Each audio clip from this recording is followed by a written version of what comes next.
The lands and seas of the world of Warhammer are vast, mighty, and dangerous. The planet is home to a large variety of amazing and frightening species, including many different creatures and beasts that lurk in caves, tunnel networks, and underwater passages. Creatures that roam the open fields or fly high above all others. In this episode, we will explore the Badlands, a challenging area, situated to the south of the Empire's borders and beyond the Black Mountains. This large region is essentially an arid wasteland, an ever-dangerous place, riven by conflict as many greenskin tribes and other wild creatures claim the region as their own.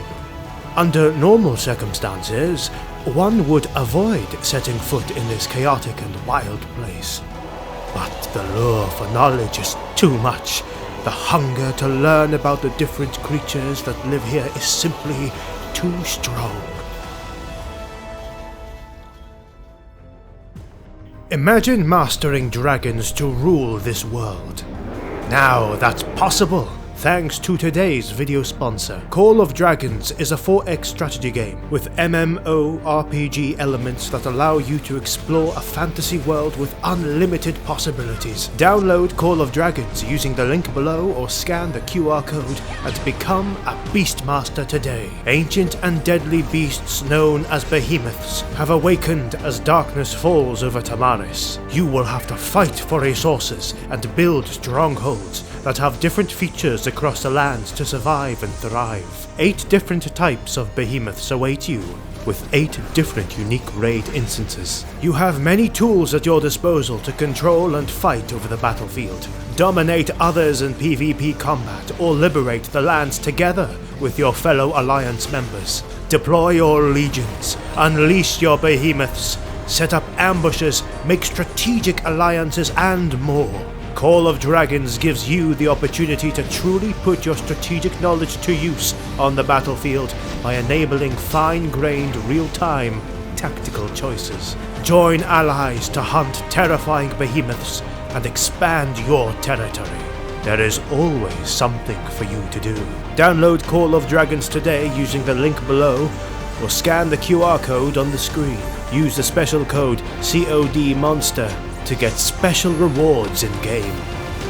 Magic, monsters, mastery. Coming from Nehekara all the way to the south, I have travelled for days and days until reaching the Badlands. At first sight, this place seems like naught but a barren strip of rocks and canyons, but that is very far from the truth. Dwarven ruins, old human settlements, nomadic tribes, ancient undead monsters, and greenskins are all present in these lands. Embarking on a journey through this region means willingly risking my own life, as even with the protection of a sizable, well-armored military force, safe passage cannot be guaranteed. So I have been told, and I am at peace with that. I was born to traverse the world and write about my findings so that the new generations can learn about the intricacies of this fascinating world we live in. Praise be the sun, the wind, and the 2 moons, for right now they are my only companions as I travel through this dangerous region. These are vast, arid plains that stretch between the towering World's Edge Mountains in the east, the volcanic Dragonback Mountains in the west, the petty kingdoms of the Border Princes in the north, and the shores of the Black Gulf in the south.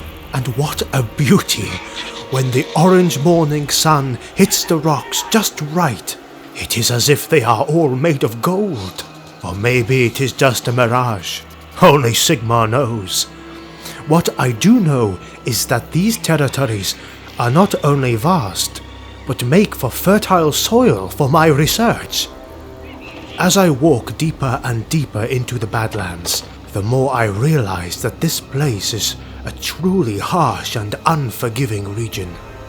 The terrain is treacherous and inhospitable, marked by its desolate landscapes, towering mesas, jagged cliffs and deep chasms.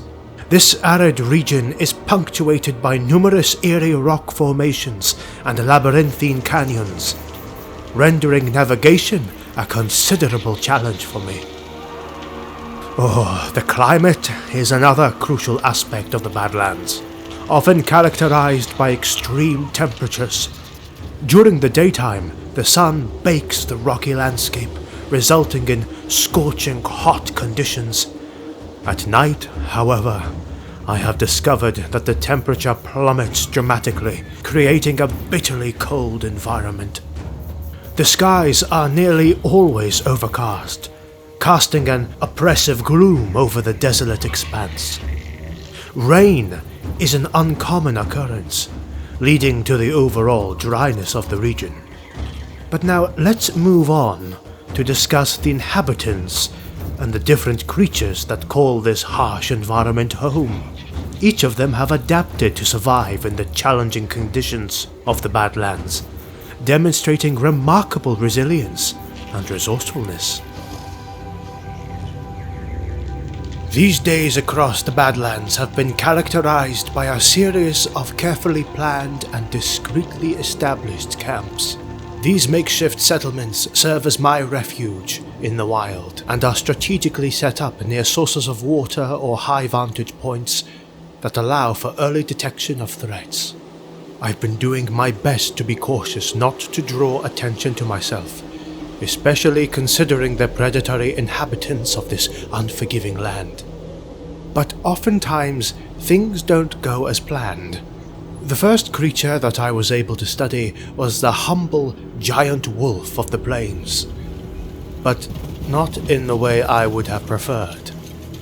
It happened that goblin wolf riders attacked my camp, no doubt having followed my trail. These goblin wolf riders, a common menace in these parts, are known for their agility, ferocity, and cunning. Mounted on wolves, they swiftly descended upon my camp with terrifying speed. My experiences as a zoologist have taught me that understanding your adversary often means the difference between life and death.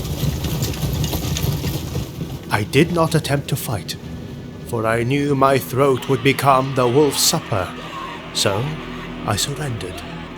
They took me prisoner and stripped me of my valuables.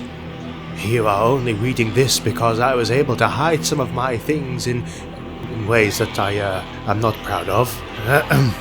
Keep in mind that I'm speaking of the giant wolf, not the dire wolf, which, although similar, is a completely different species of canine often found in Sylvania.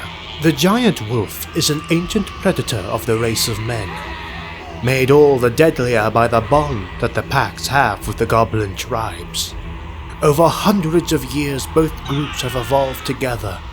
Not unlike the horse lords of Bretonnia, the goblin tribes, especially the ones from the Badlands and the eastern steppes, breed these wolves to be bigger and meaner, but more docile with the goblins themselves. The wolf and its rider have an unshakable bond forged in the perils of nomadic life. As to their physiology, it seems that they are no different from a regular wolf, only bigger and with thicker fur. The goblin chief seemed to be interested in me and carried me himself on the back of a gigantic wolf named Big Tiff. We rode for a day and a night until we reached the tribe's camp. The chief, named Gulgor Wolf Tamer, had taken over the settlement for his tribe, the Fangsnar tribe, from a small party of orcs.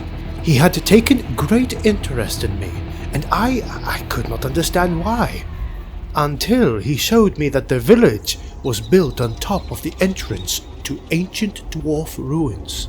Gulgor wanted me to open the door, which was protected by complex mechanisms, in exchange for my life. At least that's what I understood. I'm not sure why the goblin chief thought I was the one capable of opening that door, but seeing no other choice, I went with it. I promptly took the deal, taking it as an opportunity to further my studies and, of course, save my life. Through rude gestures and grunts, the goblins warned me that I had only limited time to come up with a solution to open the big sealed door. I complied and started studying the ancient mechanism that kept the giant gate closed. I stayed with the tribe for about a week, or a bit less, I think. Time seems to flow differently when you have no way of keeping up with the dates, but it mattered not. I was able to observe the goblins very closely, which was part of the reason why I came here. I theorized that these are not often rumored hill goblins that are native to the hilly grasslands of the Badlands. I always thought that they were mere myths, made up by caravaneers to make it seem that they are braver than they are. They seem meaner and angrier than regular goblins. They seem to be bigger and more muscular, as well as having a darker shade of green skin. Albeit, they are smarter too, since regular goblins would have killed me on sight. Aside from hill goblins, I know of hobgoblins, fire goblins, night goblins, forest goblins, frost goblins, and plain goblins, albeit there are several more that I am quite sure are just legends, like the lesser goblins and red goblins. Time was seemingly running out for me, as the goblins seemed to be growing more agitated and desperate. I saw two of them fighting each other to the death. But then, it clicked. I figured out a way to open the door mechanism, or so I thought. So, I headed towards the sealed gate. But this was not meant to be. While fiddling with the dwarfish mechanism, I spotted a suspicious stack of dust moving rapidly in our direction. Quickly, I hid as best as I could. The party of orcs this settlement used to belong to had decided to come back, and they were very angry. The attack hit us like a green, angry avalanche. Death surrounded me on all sides as the fierce goblins and their wolves put up a mighty fight against the avenging, savage orcs. But it was all for naught. By sheer luck, I made my way sneaking into the throne room of Gulgur Wolf Tamer. There the goblin fought a perilous duel against the orc warlord who had come for his head. Although the goblin's resistance was mighty, his head was off of his body in a short time. What lay in front of me were no mere foes, but gigantic beasts made only for one thing: war. An orc is a machine made solely to grow bigger, eat and kill. Not necessarily in that order though. A common orc is often referred to as mountain orc, because that is where they are most often seen. Aside from that, the most distinct subcultures are the savage orcs, which abandon such frivolous things as armor or metal weapons in favor of protection by their gods, Gork and or Mork, and Darkland orcs, which are notably more organized and disciplined, having perhaps learned a thing or two from their Chaos Dwarf overlords. That said, it is speculated that hundreds, maybe thousands of orc subcultures exist, since they are almost literally everywhere and adapt quickly to their environment. Orcs further divide themselves into roughly 3 main subspecies: common orcs, orc biggins, and black orcs.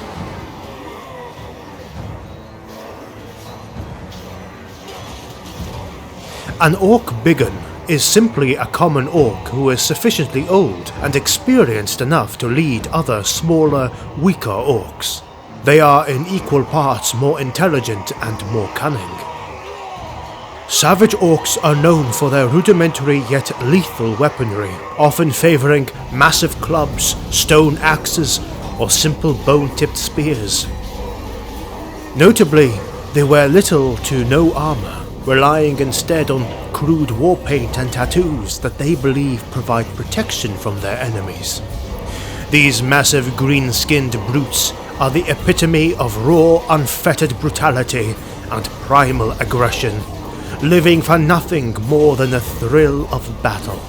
Unlike their more civilized counterparts found elsewhere, the savage orcs of the Badlands possess a wilder, more primal edge to their temperament, likely a consequence of the harsh environment they inhabit. Black orcs, however, are where things get strange. Some scholars believe that it is simply the final evolutionary step in an orc's life. If they get bigger and meaner enough, their hides thicken and grow significantly darker, but that is about it. I, however, subscribe to a more interesting hypothesis. The Chaos Dwarves, known for their cruelty and contempt towards their lessers, have created a being that would be the perfect slave. Stubborn, resistant, and fast-producing like an orc, but stronger and smarter and, in theory, more obedient. That backfired in a legendary way, almost destroying the Chaos Dwarfs in a gigantic revolt led by the angriest and most renowned orc there is, Grimgor Ironhide. The savage orcs that attacked us were starting to get comfortable. I needed to get out of there, so as the sun fell over the horizon and under the cover of darkness, with the moon as my only witness, I crawled my way out of that place and got away before any of those greenskins would notice me. I would live for another day.